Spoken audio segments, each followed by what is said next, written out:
Shakur Stevenson had came out and he fired Eddie Hearn recently. I guess he's going to fire him or possibly fired him already. From what I heard, he was on like a 2-fight deal because he wanted to leave himself open just in case of the Tank Davis situation. I was thinking more so he wanted to see how Eddie Hearn was going to, do certain things as far as his promotion. And I'm pretty sure Shakur Stevenson was looking at the Devin Haney situation. And like I said, Edgar Berlanga, he's known for being friends with Shakur Stevenson. So I'm pretty sure Shakur Stevenson has allegedly probably asked him, what your experiences has been with Eddie Hearn so far.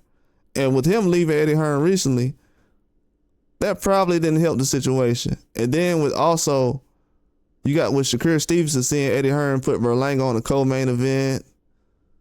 And, he's like, oh, he's not my fighter right now. So he's kind of like, if we doing stuff like that where it's just business, then I'm going to keep it business as well then. I'm going to probably find somebody else who can do certain things that I'm looking for.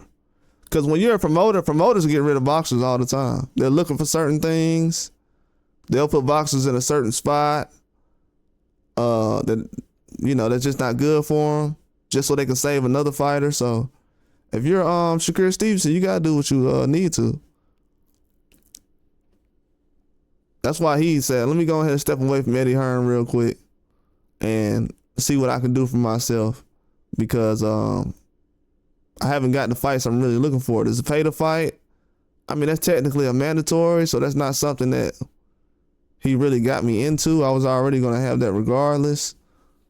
That was something that Zepeda's kind of having, so let me go ahead and step away from Eddie Hearn real quick. He doesn't have anything going on right now. He does have boots, but Shakur Stevenson has a cousin who's a top prospect, and he can't be messing around with Eddie Hearn if he's iffy with him. Then he got rid of his manager.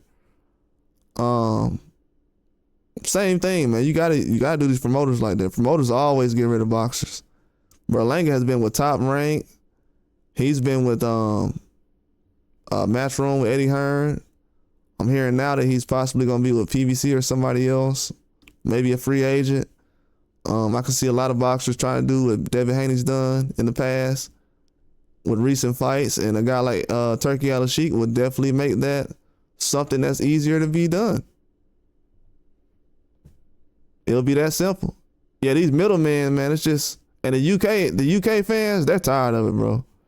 The UK fans, they're so tired of the middleman, Eddie Hearn, Frank Warren, Ben Shalom situation, as far as the fake beefs and promoting fights and trying to build guys up, because it's ruined a lot of fights, man. Still haven't got Fury and Joshua. I told people over the years, bro, that fight is not guaranteed to happen, man. These dudes is not jumping in the ring like that.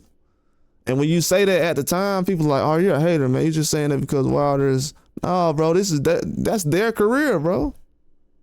Anthony Joshua's career is going to have Ngannou and Usyk twice and no Fury. That's not going to be my resume. You got to look at certain things like this. A person that might be popular in this generation, 40 years later, it might not be a popular guy. The guys who were popular 40 years ago, most people don't know those guys. You got to leave a real mark. He said current boxing is on decline in quality and going to get worse and worse. I'm going to tell you why it's getting worse too. I'm going to be honest with you. Because right now they trying to build boxing off of prospects. They sitting around here. We got guys who's live dogs who should be in the ring right now, but we got boxing promotional companies that's like, they trying to push, and I'm not saying a prospect shouldn't get promotion. That's not what I'm saying. I think prospects is the reason why boxing goes. But I'm saying you can't have guys who need certain publicity, but we've seen a prospect more than we've seen just a guy who possibly can be a star. Just got to realize that. It happens like that all the time. really the shine, as far as with Keyshawn Davis, the shine didn't really go on him until Shakur Stevenson kind of stepped away. And that was just recent. You know, last year, a lot of people was looking at him like he was a joke. So a lot of these guys got to fight their way into certain situations. It's a bad look overall. And if you have one slip up, you're done. It can't be like that. Yeah, these referees, premature stoppages, hate these judges' scorecard, hate these commentary with their biased commentary. Yeah, the commentary is outrageous, man. I was hearing some commentary recently because, you know, I'm trying to watch an undercard before I watch the fight, do a live commentary, but these dudes, they're terrible, man. I gotta watch it on silent. I gotta watch it on mute. I had to watch it on mute, man. I used to hate growing up and seeing these guys talking about a boxing fight. And I'm like, I'm not seeing anything he's saying. I used to hate that, man. That was one of the main reasons I started the channel. I'm like, I'm not seeing anything these guys are talking about.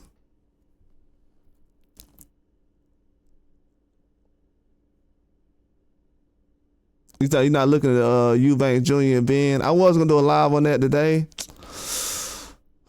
My energy kind of went away a little bit. I think I'm gonna do a video talking about Chris Eubanks Sr., what he talking about first. I might do that first, or I might do that second. About what he's talking about. Yeah, man. Abdul Rahim. You know what it is? They build up too many fights. They build up too many fights. They've hit the lottery. These guys have made a lot of money. They're kind of going out. They're going out of sale right now. They making whatever they can as far as the fighters, but a lot of these people aren't really getting prospects like that. They're getting guys who are already professional, already made fighters. If you're not an Olympian or nothing like that, they most likely are not going to invest in you. So it's kind of dead in the water right now. I got to agree with you. And that's why they're having this Eubanks and Ben fight right now, because they want to get as much as they can out of the fans. They want to get as much as they can in America and UK. Because in the UK, they're doing, this fight. They were supposed to do Tyson Fury and Joshua. This was actually supposed to be the card, but it's not going to happen. They got Eubanks and Conor Ben, and that's what they're rolling with. You say you're not looking forward to any fighters in this year? Yeah, I know. I'm going to enjoy the fights and see what adjustments they make. The only reason I'm not looking forward to a lot of things is because these scorecards and these early stoppages, I seen it last year when they had a lot of early stoppages. I was like, whoa. And to do it in a main event card like that, Liam Cameron versus Ben Whitaker, a fight where both of the guys fell out of the ring and you end that fight early because somebody got hit with a big shot. You're robbing the fans, man. They got to understand that. They're robbing the fans. They're robbing the fans. A lot of these, I'm starting to feel like promoters look at fans like they're chess pieces. Like, man, they'll support whatever. Boxing is boxing. They can't find any other boxing. Yeah, you think that. They think that. But anybody that's old enough to remember, we make the fighters popular. When fans remember that and they start doing that again like they used to, they'll be smart. I remember one point in time where Kimbo Slice was more popular. What's going on, Gypsy and Vanilla Gorilla? What's going on with you, man? I seen your video recently too.